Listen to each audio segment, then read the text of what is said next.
Hi everyone, welcome to my channel. Today's video is going to be a classic what's on my iPhone video. Now of course these used to be so popular and I actually still see some today. I think the last one I did was like 2 years ago, so definitely has changed since then, but actually probably not much. I know like some new updates have come out since then and I think we're on like the iOS 16 or whatever, but my phone usually stays the same for the most part over the years. But I think these videos are still fun to kind of go through kind of the setup, the layout, the design, how you organize your apps, and different apps that I use regularly. So I'm going to screen record, show it on the side here, and go through everything on my phone. I do have the iPhone 12 Pro in gold, and right now I have a case on it that's kind of like a rubbery brown tan color. I just got this for Christmas and I really like it.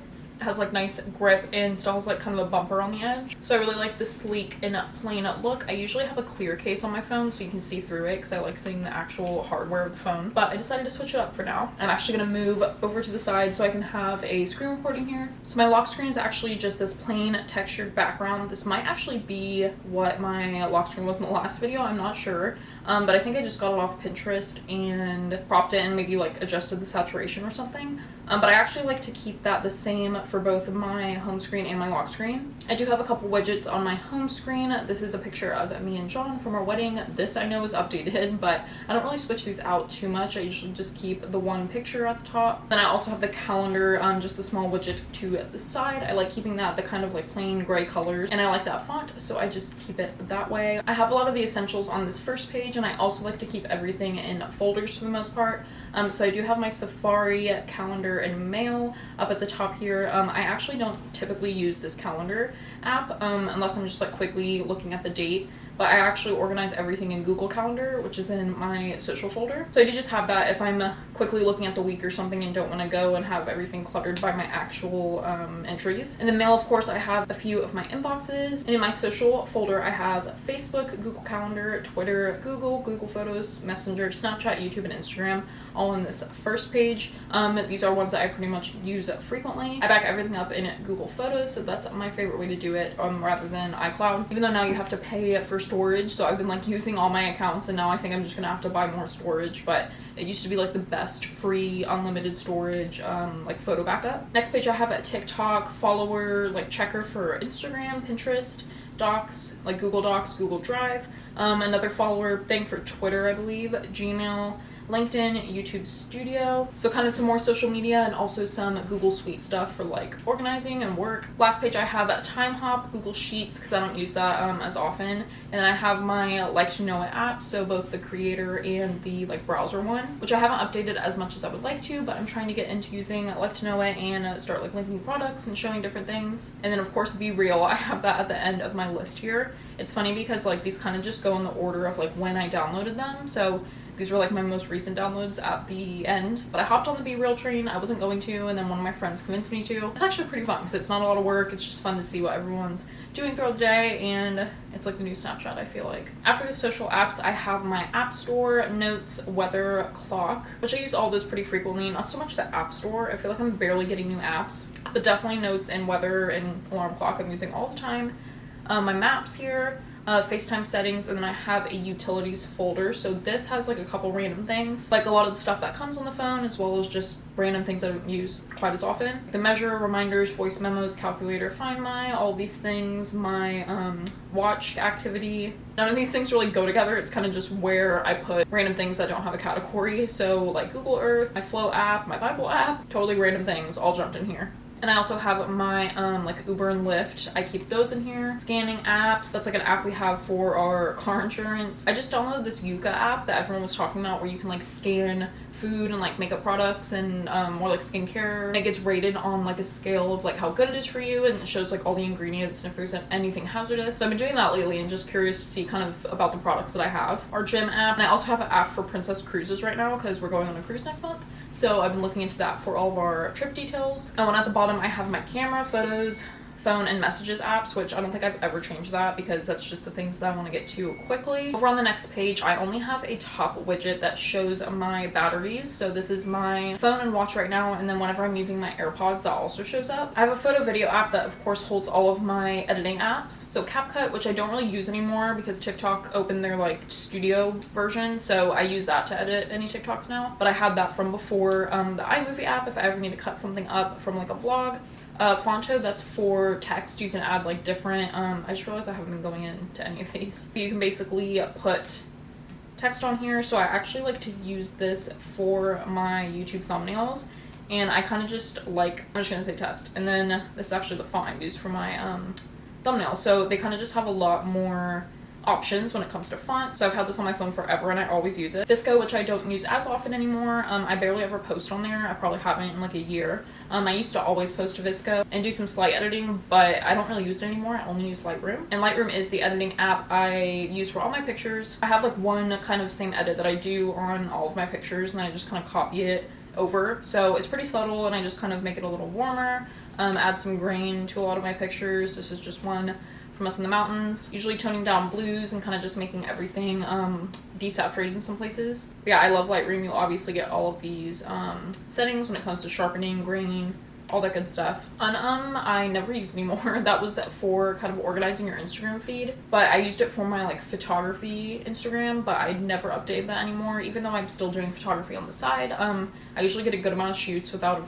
even really promoting it or using my Instagram, so I haven't been updating that really at all.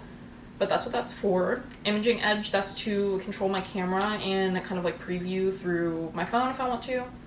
PixArt, it's another good like detail editing app. You can do a lot more like intricate stuff like Photoshop. So this is where you can like select certain things. Like I just had this one in here. So if you wanted to like add contrast to like only a certain part, you can like select here and do that. This is obviously a crazy example, but you can like do certain edits to certain parts. That's really all I use this for if I need to like lighten or change a certain part of an image. But they also have effects on here as well as like blurring, different kind of like artistic stuff that I don't really use.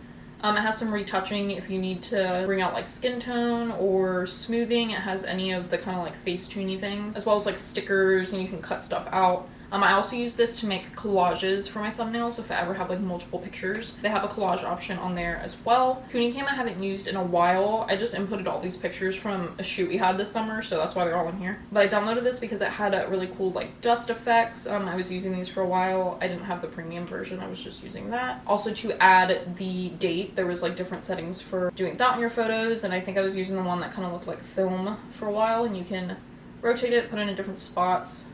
It's not really showing up. But yeah, just kind of had some different detail edits on this. Lens Buddy I started using it for almost like a self-timer kind of thing. If I'm ever taking pictures on a tripod, you can just set this up and it'll take continuous pictures so you don't have to reset it every time. So that's really helpful. Also SETI is Hannah Goodwin. It's her preset app that she released she's from The Bachelorette, or The Bachelor. I don't really use it. I used it for a little bit and I don't really use it anymore. I just want to kind of try it out, and then I never deleted it. Snapfish is actually where I order prints, so this is my favorite place to get prints, and then they mail them to you. I haven't ordered any in a while, but I need to do that soon. They usually have like good coupons sent to my email and kind of like free print promotions. Music and TV, we have Spotify, Netflix, Pandora, Shazam, and the Nintendo Switch app. So this is obviously not a big folder, but Spotify I use every day. Netflix if I want to watch it. Pandora I don't really use. Shazam is obviously if you want to find a song that's playing. And I just got the Switch app because we just kind of started playing the Switch with the online membership. And we play with my cousins and stuff. So if you're in like an online game, you can open this and it's like a voice chat with each other. So we just got that. My shopping apps, I have Bar Taco, which is one of our favorite restaurants here in Tampa. So this is where we can like put our name on the wait list and check the menu and stuff if we want. Amazon, of course, Sephora, Starbucks, Chick-fil-A, so all my kind of like rewards accounts. Ibotta is a almost like couponing app where you can get cash back after you shop for groceries, which I've actually been keeping up with that, but it's pretty time consuming, so I don't know if it's really worth it. It's like a couple cents per item that you find. Venmo, Etsy, which I barely really check. I am thinking of starting another Etsy shop soon. I used to have one in college for my Lightroom presets. I actually sold quite a bit through there, but I've been thinking of opening almost like a design shop that kind of has like pre-made templates and different design things, since I am now a full-time graphic designer. So I feel like I've been able to develop that skill set a little more and I can sell some products, but stay tuned for that because that's a bigger project. My Target app, PayPal, Kobe Rewards, that's another restaurant we go to here. It's like a hibachi grill. Dunkin' Fetch, that's like an app where you can scan your receipts and you just get points for like gift cards to places. I think I might have seen a YouTuber like promoting it at some point. They were like sponsored. But I thought it was a really good idea because literally I just scan my receipts from anywhere and it adds up to points. Obviously not sponsored by me, But yeah, it's like I've added up a bunch of different points from random places, and then that will get me gift cards to places like Starbucks, or they have a bunch of different like retailers, but I usually pick Starbucks. Chipotle app, Foxtail Coffee, that's our favorite local coffee place, so we get rewards points with them. Obviously banking stuff, Sam's Club because we got a membership this year. And then I have all of my like food delivery, so Uber Eats, DoorDash, Grubhub, Crumble, we do that for their rewards points, and I also have Realtor.com in here just in case I feel like looking at houses. My work app, I just have Zoom, Outlook, Teams, Park Mobile, which is the parking around Tampa or a bunch of different places, and OneDrive, that's where we host like our files for work. And then I do have a couple games. I have Crossy Road, 2048, Dots, and Minesweeper. So I keep it pretty simple with my games. Crossy Road is fun. It's just like Frogger essentially. This is also something that I never really change, is the games on my phone, because I don't really play them that much. So you just do, you know, the whole Frogger thing. Usually when we're on a flight, or if we're doing anything like random. Hey, I was actually doing pretty good on this and I left it off. So this is the one where you like push all the tiles together to combine the numbers. I used to play this in like college all the time, but it's still a good one. Now it's gonna be hard for me to stop playing this right now. Oh, look at that. That was a good one. Yeah, definitely when I like don't have internet for whatever reason, this is what I'm doing. Dots is, actually I haven't played this in a long time. I think it's where you like connect. Oh, see, it's like giving me a tutorial because I haven't played this in like years. Anyways, you like go and you can make like little boxes like this, and then that's how you get points. The Minesweeper, I feel like this app barely works. It's like kind of bootleg, but yeah, where you basically have to like find where the bombs are, so you like know that there's one there. I don't know, I feel like you have to like know this game to be able to play it. And yeah, that's actually it on my phone. Everything that I have is like in here, so I never go to this like main page of the library. I also realized I think it got pretty dark during this video. The sun is setting, so sorry about that. But again, I thought it was just gonna be fun to go through my phone, and I kind of like looking back and seeing how it changes over the years. But that is everything that's on my iPhone. I hope you all enjoyed this video, and thanks for watching.